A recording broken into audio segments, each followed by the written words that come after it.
I grew up seeing Thomas Cole's work, and specifically the one I wrote the book on, that work, the 4 pictures, The Voyage of Life, that was at the National Gallery in Washington, D.C.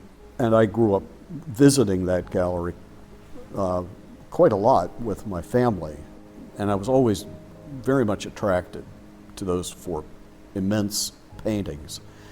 And as I got older, it just suddenly struck me, I like to write about the things I like, and I like those paintings. I'm going to write about that series of paintings. And so I began to read about Cole and read the biography and the journals and the poetry, because there's a poem that goes with that particular series of 4.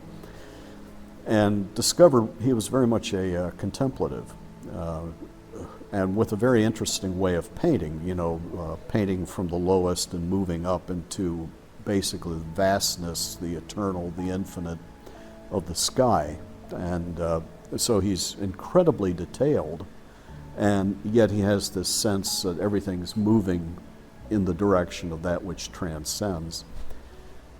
And in The Voyage of Life, you have the 4 stages of human existence, if you will. The child, the infant, the young adult, the middle years, the struggling adult life, and then old age. And the way that he describes that, both visually in the art and in the poetry that he wrote about the art, you get a very interesting take on how we develop.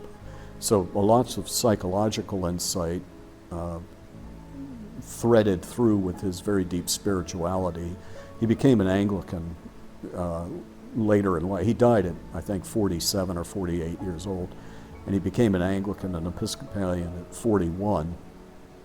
And so his faith shines through as well. Very interesting man, and a very deeply contemplative person. When you read the journals and the description by his biographer, this is a man who understood contemplative prayer.